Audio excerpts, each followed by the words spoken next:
My channel here over at SubStars. So let me open with this image and give you a little bit of a trigger warning, a prep time before I click down to the other image. So keep this image in mind.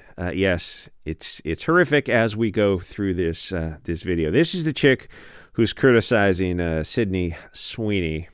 You know, I still haven't seen Madam Web. Everyone, including both these chicks, have got good movies and bad movies to their credit. I still haven't seen Madam Web though. I don't know if it's even worth. Like, is it so bad it's good sort of thing, or did people not watch it just because they're kind of tired with woke in general and coming off of Brie Larson's Brie the Feet Larson's Ms. Marvel's movie?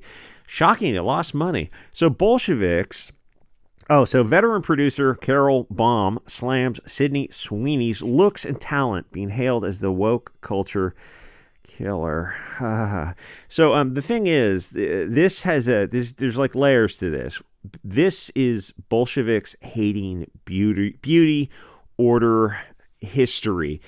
So this Goblin, this attacks a human, Carol Baum, who does look like some evil apparition you'd find under a bridge. I mean, just freaking hideous. And I'm sure when she was younger, she was just as hideous and, ugly on the inside and on the outside. And a lot of times that kind of shines through. So here's the thing with Bolsheviks, and you'll see this in their art and architecture. Everything is ugly or brutalist. They're breaking things down because they're spiritually subversive and corrupt. They're obsessed with filth, and they wrap it in Frankfurt School language that they're deconstructing order and structure. And they refer to themselves as wickedly subversive and intellectual when they do some play, and it's some historical play, but they've replaced everyone with black actors or something. And they think they in their minds, they're raging against the machine. They really think they're doing something. They're the taking it to Martin Luther or something. So the thing is, you can break it all down and just call them parasites. These people with their filth and their spirit cooking blood rituals, everything that Hollywood is doing, the surface layer stuff and kind of behind the scenes a little bit further, you kind of to get into it and take a look at them. It's just evil. I mean, it's not them being edgy. After a while, you look at it, like they're telling you who they are with their mask off moments, and they're doing this spirit cooking stuff. It's like, that's LARPing, yeah, but they're still doing it. And it's kind of weird, isn't it? I mean, after a while, doesn't it get kind of weird? So these are spiritually broken, ugly creatures, and this comes out in everything they do. Now, I can't look at you anymore. God, you're fucking hideous. And they really, really are anti-white. They hate the fair, beautiful people of the light, with the peak being the blonde-haired, blue and green-eyed people. So their mask comes off every so often. And people are noticing how stupid Hollywood is, and you're starting to see these woke movies get ignored. I've been kind of looking at Disney, and they've got a long history, a string of these movies. Was Madam Web, that was Disney, right? And then the Ms. Marvel or Captain Marvel, Part 2 of Brie Larson, that was Disney as well. And then the Disney Marvel has got a history, like the Marvel Universe has got a history of bombing movies, or movies that are supposed to do well and they barely cross over into profitability, like Shang-Chi and The Little Mermaid. I think they broke even, but movies are supposed to do much more than just break even. And Shang-Chi is actually getting a sequel for some reason.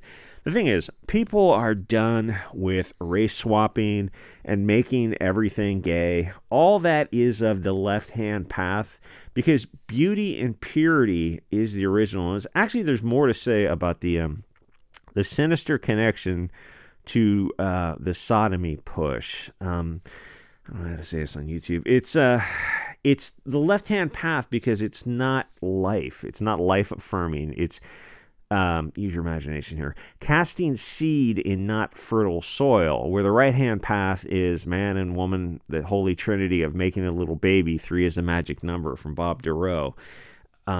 Man and woman continuing the tribe, ascending to higher spiritual realms, and you only do that if you have the next generations. Where the left-hand path is casting that seed into death and corruption and disease and disorder, and it doesn't build anything. I hope that was okay. So the thing is, to diversify something, is it the Latin prefix "ad," to adulterate, is to make it impure and ugly. And the whole BLT kids and race swapping is evil. And it wasn't the Eternals. What was it? Not Elemental. There was another Disney movie. It was an animation, and all the couples were, tribe mixed sort of thing. And the two kids were, Pox kids, and there were two boys into each other, and they were kids. And this is a Disney movie. It's like, what the hell was the name of that? Anyway, the thing is, subconsciously, people are aware of something not being right. They feel like Hollywood is doing something sinister, and they can't quite put their finger on it. So let me read her PR guy's response, because he's kind of careful with his language, and he says it's kind of funny. Schwarzman says, as a producer of Immaculate, I'll enlighten Miss Baum that two-time Emmy nominee Sydney Sweeney is not only one of the most talented actresses I've worked with, but also smart, kind, humble. I'm not sure why someone who claims still be a producer, that's ding number one, would make such terribly ugly, two, comments. But I can assure everyone that Sydney is at least beautiful on the inside, three, and of course a badass scream queen. I thought was pretty clever. And maybe even enlighten them. I wonder if there was a reference there.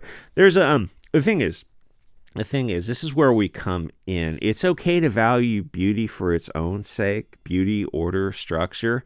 But to the left wing, that's fascism, which it is, and it's great. But in their minds, they've been brainwashed their whole life by Bolsheviks in Hollywood pushing just insane levels of propaganda, where there's so many people now who are under, 40, who everything they know about topics is, and maybe even under 50, is from Hollywood. Like, you ask them how they know something, and if they're being honest, they break it down, like, oh, my perception of that is shaped by Hollywood. And you're like, yeah, it's a lie. It's what Hollywood wants you to feel. So the white pill is that people are dipping out of Hollywood. So one of the Ramones had a quote like 30 or 40 years ago about rebelling a bit was okay, but you had to have something to rebel against. And where the West is going now is full Weimar. They're tearing down fences before asking, well, why were these fences in place? What were they doing? And I think as people get sick of these demons in Hollywood, you're going to see people realize that the bread and circuses from the mainstream isn't worth it. And a lot of her appeal is the fertility goddess totem. Curvy, large breasts, Milky Way, galactose, continuation of the tribe. There's a lot of that in her. And that Goblin, Carol Baum, to look at her and just like, you really are lacking self-awareness if you don't get what's going on here. Anyway, so Hollywood feels grimy and evil. The people in it, the BlackRock, Vanguard, State Street funding it, the anti-white messaging in the movies. And the difference now is, within the past few decades, that this isn't a monologue anymore. It's a dialogue. With social media and alt social media and alt payment processors, we're able, I'm just mispronouncing words left and right today.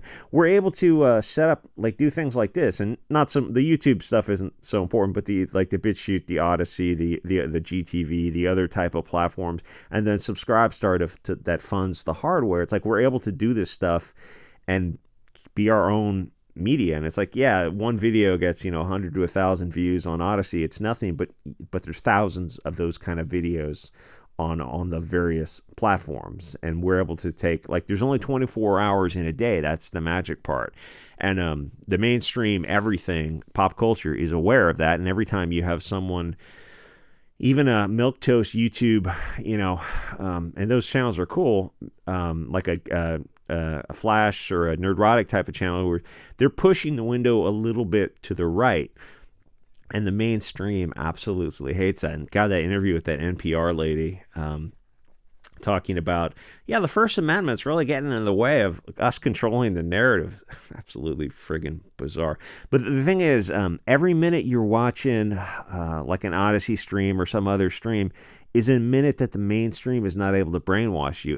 And these I don't know what you call this, alt social media is absolutely blowing up. And the alt social media is able to push a further right perspective. And even on the mainstream Twitter and YouTube and Rumble, they're still able to move the window a little bit to the right, and it's not so much that they're pushing you to the right, it's that you're not seeing the extreme toxic alt-left mainstream programming that has been wiring people for multi-generations since about 1960 to have this bizarro view of the world where they have a stimulus response. Just they hear the word fascist and they stimulus response. You go, oh, do you have the same response with communists? And they go, no, we're communism. And you go, you haven't read a history book like ever, have you? They read one in high school once, and that's kind of the extent of it. And everything else they think they know, that they think they have an understanding, is from Hollywood. It's not from actual literature. So the thing is, their movies are not even subtle propaganda. The people in Hollywood who force women up into their hotel rooms, what was that, Miramax or Miramax Entertainment or something, and children out on islands.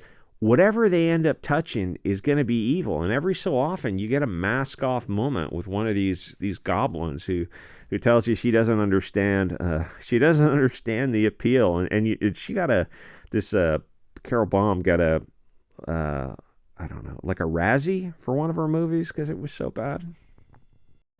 So the issue with Sydney Sweeney is she's a pretty blonde, and she's self-aware, I guess, and that's it. That's the appeal. People like her. And this Carol Baum, who looks like a goblin under a bridge, says, I don't get Sydney Sweeney. I want to know who she is and why everyone's talking about her. I watch this unwatchable romantic comedy where they hate each other. Okay, so you saw one bad movie, and you've made, I'm sure, a bunch of bad movies yourself. But would you say that, like, I think you said that about her because she is the fertility totem. Blonde, curvy, megalarpalus, means large fruited. She represents something. And I think that's why you're trying to break her down, because she's the safest target. She's the absolute peak of the hierarchy, being blonde-haired, light-haired, light eyes. And I know I was gonna ask, but I know you wouldn't say this about other actors if they weren't blonde-haired, blue-eyed types. Like we all know that she's the safest target because in your mind she's a god, and this Carol Baum is some kind of demonic entity, which is